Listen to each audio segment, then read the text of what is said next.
8 years. That's how long Tobias Holloway had lived in solitude.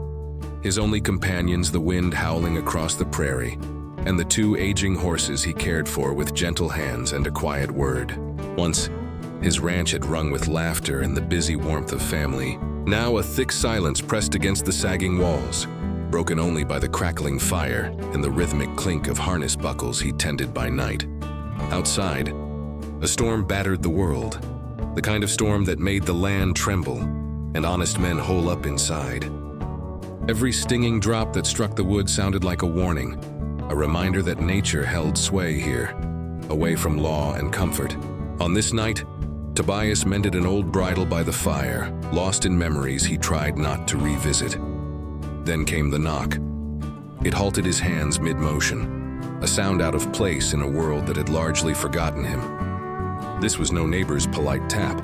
This was frantic and persistent, the sound of desperation itself hammering his door. For an instant, all time seemed to freeze. No one came to visit him anymore. He'd seen to that, made his boundaries clear. Tobias Holloway wanted nothing more from the outside world. But the knocking came again. Soon, voices followed, urgent, trembling, speaking in a tongue Tobias hadn't heard in years. Apache. The blood in his veins ran cold. Suddenly, the crackling of the fire and the drum of rain faded behind memories as sharp as broken glass. The last time he'd heard that language, his wife and daughter had still been alive. The last time strangers had approached his door at night, dawn had revealed everything he'd ever loved lost and buried beneath cold earth. His hand drifted reflexively to the rifle mounted above the mantel, a ritual learned in nights when rest was a luxury for fools. But then he stopped. There was something about these voices that held him back. They weren't raising war cries or issuing threats. No, what slipped beneath his closed door was the unmistakable sound of pleading. Fear, yes, but not the kind that turned to violence. The kind that might be running from it. Through solid oak, Tobias could pick out harsh whispers. Women's voices, trembling, arguing, pressing closer. Then one voice rose above the rest, trying for a steady calm. Please, we know you are there. We need shelter. Only for this night? The words were heavily accented, shaped by a different tradition, but they cut through him like thunder through the sky. Tobias froze. His world was built on one rule: never trust those who came knocking after dark. 8 years of solitude had honed his instinct for danger, and tonight it screamed at him. Not because of the women's voices, but because of what or who might have driven them here. To his isolated porch in the teeth of a killer storm. He thought of Sarah, his late wife, how she always believed in kindness, how she insisted that the thing which separated people from animals wasn't strength, but mercy. But that was before trust led to grief, before mercy and hope were buried alongside the only family he'd ever known. A third pounding shook the door, even more urgent. Another woman's voice, closer now, so close he could hear her breath. They are coming. If you do not help us, we will die here. And when they find us at your gate, you will die as well. In that moment, Tobias knew this was no ordinary fear haunting his steps. Riders were out in the storm, hunting. The women shivered not just from cold, but from the terror of pursuit. His palm hovered over the iron bar bracing the door, the last shield between his world and chaos. 8 years, and he'd never lifted it for anyone. But something in the way that final plea trembled, sent a crack racing through the wall around his heart. Tonight, it seemed, the past was pounding on his door as much as the storm itself. With a fistful of courage and dread yoked together, Tobias gripped the bar. It weighed more than iron now. It was forged also from years of fear and guilt. The bar lifted, shuddering free from its brackets, as if some invisible force wanted to keep him locked away forever. The door swung open onto a nightmare, a cluster of 10 Apache women huddled on his porch, battered by wind and rain, dresses torn and faces lined with exhaustion and resolve. The youngest clung to a trembling bundle, a baby barely breathing in the biting cold. The oldest stood at the front, silver hair streaked with moisture, her eyes burning with a fierce mixture of hope and defiance. For several breaths, no one moved. The storm roared around them. Tobias saw the wounds, the mud, the dread in their faces. And somewhere in the darkness beyond the fence, unseen riders closed in, drawn perhaps, by the same desperation now etched across both sides of his threshold. He stood aside, wordlessly, knowing that the life he'd clung to for 8 long years was vanishing with every heartbeat. Because once you open the door to the hunted, you invite in the hunt as well. When the door finally closed behind the 10 shivering women, Tobias Holloway's world was irreversibly changed. The fragile equilibrium of his solitude had been shattered like a spiderweb, delicate, irrevocable. And now this night stretched much longer than the laws of nature allowed. The women stood awkwardly, huddling closer to the fire, pushing the moisture out of their skirts and hair.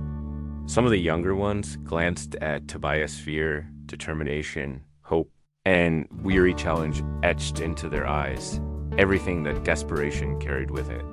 The eldest, the one who had spoken first at the door, held his gaze a moment longer, as if measuring the strength of his spirit, discerning the true cost of his isolation. "Sit down." Tobias croaked, nodding at the bench and the old fur rug by the hearth. His tongue seemed to have forgotten how to speak words meant for someone else. "There's room enough for everyone here." They sat down quietly, obediently. One woman whispered in her own language, "Thank you." He did not answer. He simply warmed the copper kettle in his hands and added dry logs to the hearth. The fire crackled, throwing patches of shadow across the wooden walls. A heavy silence settled between them, almost tangible. Only the baby whimpered now and then in her mother's arms, scrunching her face at the light and the unfamiliar hush. But the world outside the walls had no intentions of granting them rest. Every gust of wind, every distant moan of the storm made the heavy fear inside the house stir. Tobias could almost physically sense strangers moving through the wet soil in his yard riders or beasts. It made no difference. The danger was as palpable as the warmth of the flames. "Who is after you?" he finally asked when he realized he could not remain silent anymore. His voice came out harsh, command-like, and he instantly regretted it. In front of him were not enemies, but people Faye had driven to his doorstep. The woman with the streak of silver in her hair raised her head. "White man." Her voice was dry and tired, but steady.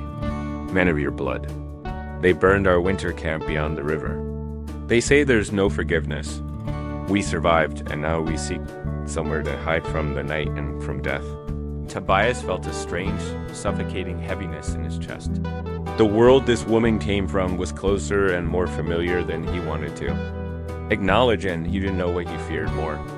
Now, those outside the fence or the memories inside himself. "Don't keep guests here," he whispered, eyes averted from the old woman. "But tonight, my doors would be open even for enemies." At that moment, a dull knock echoed from the far end of the yard. A dry branch struck by the wind, or hoofs. All the women flinched in unison, as if on cue. The elder froze, gripping the edge of the bench. "They are searching for us," she whispered, barely audible. "We will not live if they find us." Tobias stepped to the window, carefully parted the curtain. The blizzard smeared across the land. The lantern above the gate gave off a muddy light. In the distance, beyond the fence, flickered uncertain flames, moving slowly but inexorably. He recognized that rhythm messengers of death moved slowly, so that fear came as companion to the hunted long. Before danger itself arrived, he returned to the hearth, briskly threw a firm glance at the women. "Can you handle a gun?" he asked, nodding toward the old hunting rifle above the wall.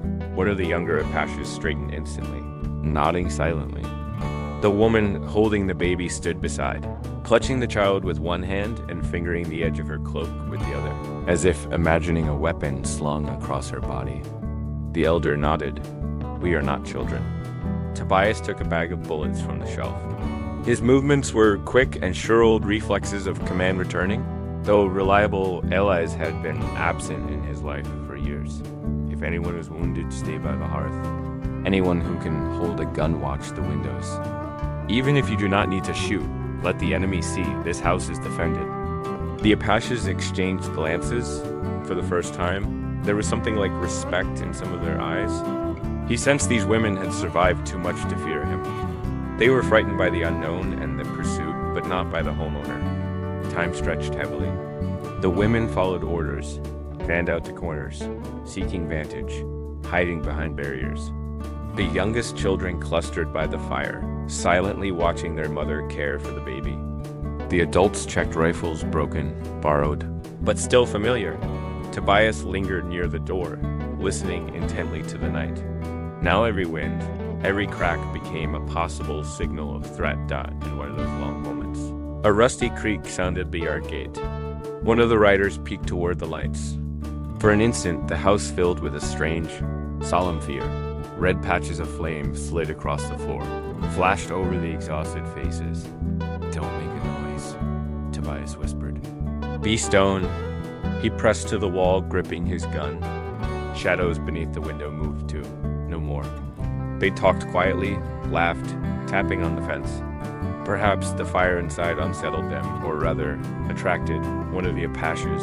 A teenager's face quietly began to sing a familiar lullaby to the child through fear, almost on the edge of audibility. The melody was bitter and ancient, and Tobias, without knowing why, felt in its cadence the weight of loss, as well as the strength of memory when the steps outside faded. And the riders slowly departed, everyone froze, listening. Once more, silence covered the house, but it was no longer the old, cold emptiness. It was the tense thread of expectation. The elder carefully looked at Tobias, her gaze showing no more plea nor fear. Only plain, stern gratitude. "You saved us tonight," she whispered in English, choosing her words with care. "Day will come, we will try to reach the river. But tonight we stay?" He did not answer.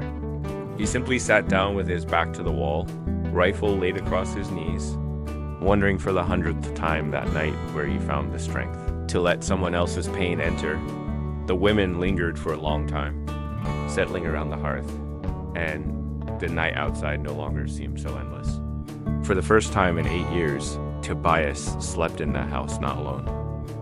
The days at Jake Barrett's ranch had long merged into a monotonous flow. His only companions were the endless plains, the wind rustling through the tall grass, and the quiet standing of horses by the feeding troughs. 3 years ago, life had taken everything from him. His wife and son were taken by bandits who betrayed trust. Since then, Jake had lived in isolation, not wanting to see other people and not wanting anyone to see his wounds.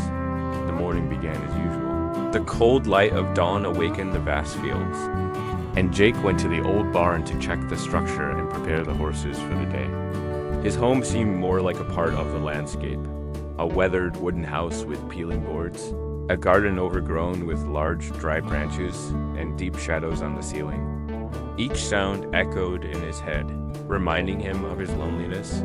That day, the air foretold a storm. The sky was covered by heavy clouds and the wind intensified. Jake did not attach much importance to this. Living in nature taught him not to fear the whims of the weather. His hand deftly handled the saddle straps and reins as he heard the first knock on the door, initially barely audible. Intermittent, he stopped, standing still. It had been a long time since anyone had come to his place, and rumors of visitors only irritated him. The knock repeated, now louder and more insistent. Jake's heart constricted. His mind said to stay further away. But something in the toned desperation, pleading, pierced him from within. He approached the door, and through the thick wooden plank, he heard voices, words he had not heard on his native land for a long time. "Let us in. We need shelter, ... A woman's voice sounded piercingly and weakly. Jake closed the door, clenched his jaw tightly. In the depths of his soul, memories surged like a storm. He remembered that night and the morning after, when his family died. Then, just as now, a knock on the door meant trouble, however. The voice sounded not like a threat, but like a call for help. After a moment of hesitation, Jake looked out the window and cautiously peeked outside.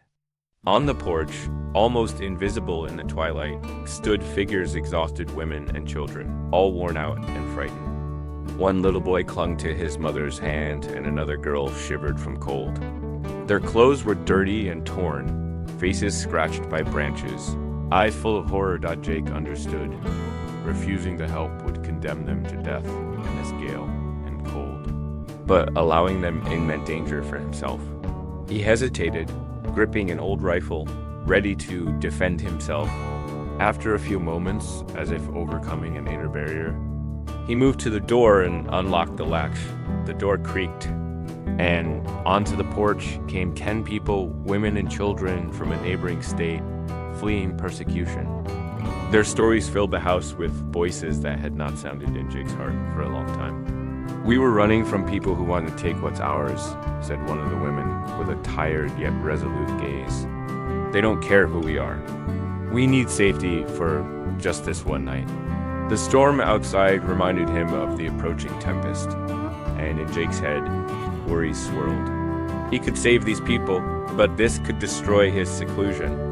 His new life built on fear and pain. But when he looked into the frightened eyes of the children, shaken and exhausted, fear gave way to determination. "You can stay for the night," he growled, pushing out every ounce of warmth from within. After the door closed behind the refugees, the valley shook with wind and relentless rain pounded the windows. As if testing the strength of the new walls Jake had vowed to protect. Time passed.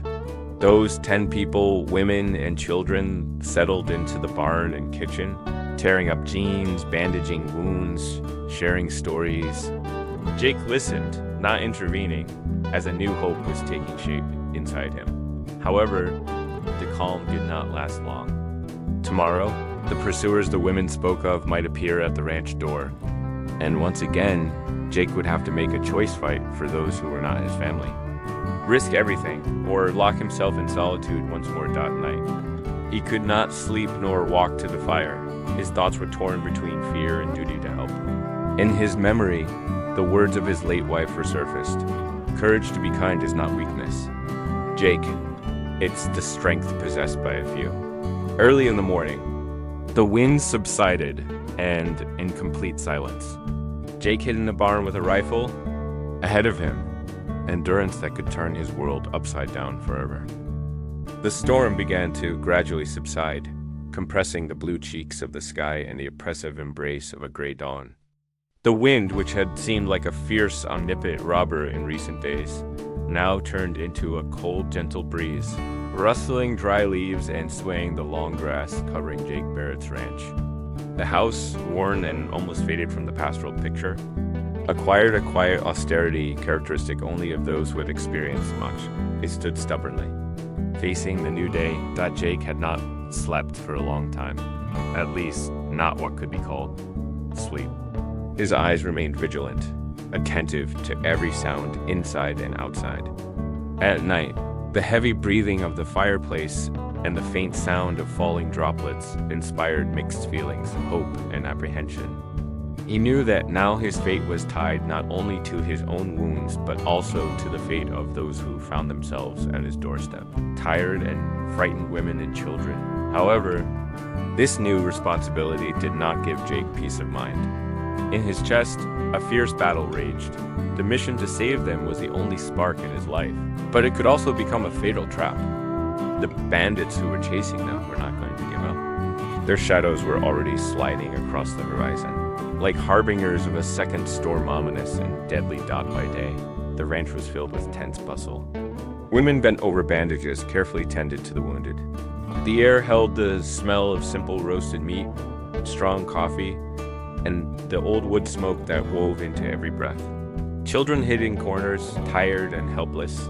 Looking at unfamiliar walls, Jake moved among them, silent and collected, trying to hide his internal contradictions. He caught himself thinking that he had long forgotten how to feel and help. In his eyes, filled with deep longing, a hatred for his own fear and disillusionment with people was visible. "We must prepare," he said one evening. "When the last glows of sunset dissolve into night, they will find us. We are sure the first riders are already close." He set up a guard.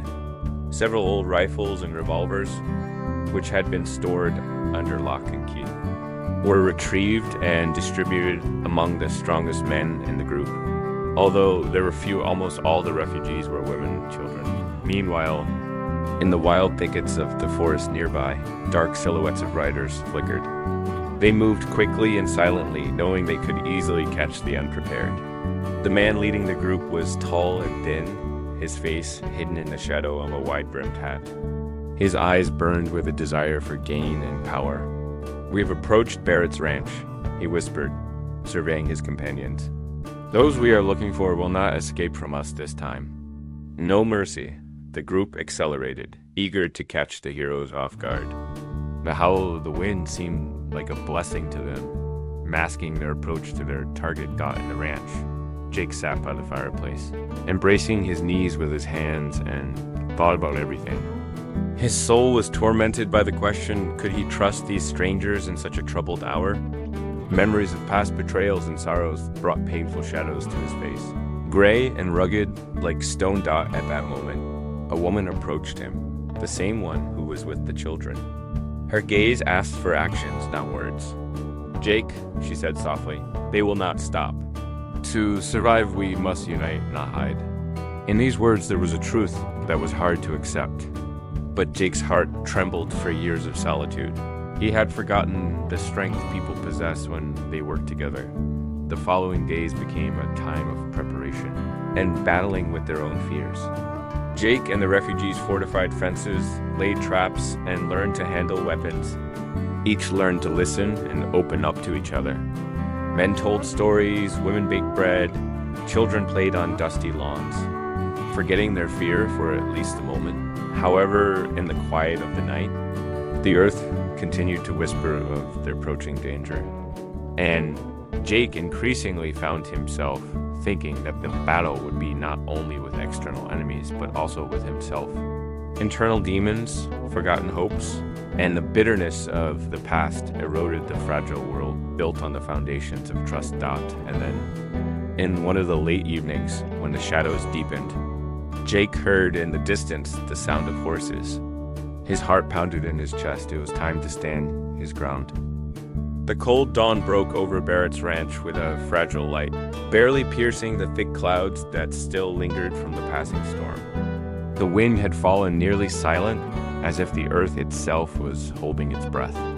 Jake Barrett stood outside the weathered house, his gaze sweeping the horizon beyond the pale gray fields.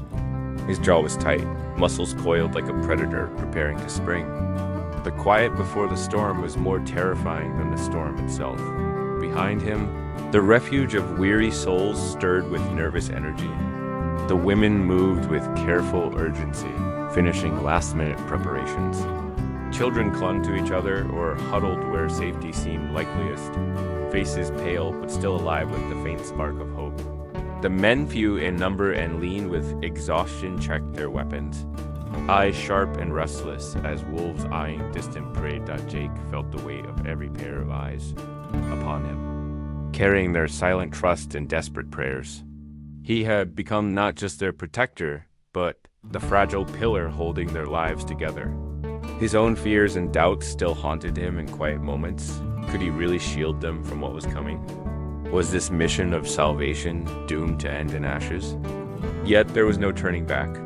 They had crossed the threshold, and now they would face whatever awaited with all their broken strength. As the first faint shadow of horse hooves stirred the dust beyond the tree line, Jake's heart thundered, not for fear, but for the unyielding resolve ignited within him. The bandits were coming, the ones chasing them through forest and shadow, cold lights in their eyes and death seething beneath their words. He moved with grim precision, signaling to those on watch. "Positions," he whispered, voice steady, though inside every nerve screamed. The old rifles and revolvers had been distributed, barricades strengthened, traps set in secret places known only to him. This ranch, softened by years of sun and wind, had been transformed into a gaunt fortress, its rough edges born of necessity. A sudden breeze brought the acrid tang of smoke and the faint scent of gunpowder, mingling with the earthy freshness left by the storm. Somewhere close, a child whimpered softly, breaking the tension only to be hushed by a mother's gentle hand. From the tree line, shadows began to emerge, tall, grim figures astride horses, their intent as ruthless as the dark sky behind them. The lead rider, tall and gaunt, his face shrouded beneath a wide-brimmed hat, spurred his mount forward. His eyes gleamed with cold amusement, the hunger of a man who had known only cruelty and conquest. Jake's breath slowed, his gaze locking onto that hateful silhouette. There was no mercy in their coming, only the promise of death and destruction. The first shot rang out, cutting through the heavy silence like a thunderclap. Instantly, chaos erupted. From windows and behind barricades, rifles spat fire. Women and men ducked, firing blindly and with deadly intent. The horses whinnied in panic, hooves pounding against the hard earth as bandits returned fire. Their bullets ripping through wood and flesh alike. Jake moved like a shadow, his revolver steady as he took down one foe after another. Every shot was a prayer, every breath a defiance. Around him, screams mingled with the roar of gunfire and the thunder of hooves. A symphony of survival and impending doom. He saw the woman who had spoken to him, her hands shaking but determined, bandaging a wound on a young boy's arm. Her eyes caught his fleeting glance, and for a moment he saw all their pain, fear, and hope blaze in her gaze. They were not just victims. They were warriors of a desperate fight. Suddenly, a bandit broke through a side fence, charging toward the house with a cruel grin. Jake intercepted him, wrestling the man to the ground with brutal force. The struggle was a blur of fists and blood, but in the end, Jake's hand closed around the bandit's throat. The man's eyes glazed over, and the fight was over, but there was no time to pause. From the southern edge of the ranch, more riders poured through the trees, flanking them. The battle was turning into a siege. Voices shouted orders and prayers. A woman fired a rifle with unmatched focus, dropping a rider in his tracks. Children were hurried inside, out of the crossfire. Jake knew the fight would not last long. Their strength was limited, their ammunition scarcer. But surrender was not in his nature, not after everything they had endured. He barked commands, rallying the defenders to hold the line. Each man and woman fought as if the weight of the world rested on their shoulders, because it did. Then, amidst the fury, an almost surreal moment, a lull as the attackers faltered, reevaluating. The leader pushed forward, his voice cutting through the gunfire. "Give up, Barrett. Hand over the fugitives, and no one else need die." Jake's gaze hardened. "We don't surrender. This is our home, and we fight to the last breath." The words echoed in the smoky air as the battle resumed with renewed ferocity. Hours passed like minutes in an endless storm of violence. The sun arced high, glittering off blood-slicked earth and shattered glass. Bodies fell, both friend and foe, sacrifice and survival, intertwined in an ancient dance. At one desperate moment, Jake found himself back to back with the woman he had come to rely on. The same woman whose strength and kindness had saved more than one life. Their eyes met, sharing a silent vow. They would protect each other and the children at all costs. As the afternoon gave way to the blood-red hues of sunset, the tide of battle shifted. The bandits' resolve waned, their numbers thinned by stinging loss and fierce resistance. But the moment of victory was shattered by a sudden explosion. Near the barn, a trap triggered too late. Flames roared skyward, smoke billowing in thick clouds that choked the air. Jake leapt toward the fire, fear gnawing at him. He found a small group trapped beneath fallen beams. Sweat and tears mixed as he dragged them free one by one. Among the rescued was a young mother, clutching her infant tightly. Their eyes met, and in the depths of her gaze, Jake saw what he had been fighting for, a fragile hope that might still endure. Night fell, bringing grim silence broken only by distant cries. The bandits, broken and bloodied, retreated into the shadows from which they had come. For a long time, no one spoke. The survivors gathered, counting losses, nursing wounds, and finding strength in shared endurance. Jake sat beside the dying fire, his hands trembling but determined. The battle had been won, but at great cost.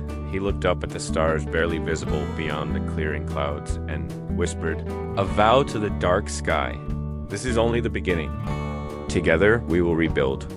Together we will survive." In the cold dawn of a new day, Jake Barrett understood that survival was not just about fighting enemies. It was about fighting despair, forging community, and holding on to the fragile light of hope when all seemed lost. The storm had passed, but the reckoning was far from over.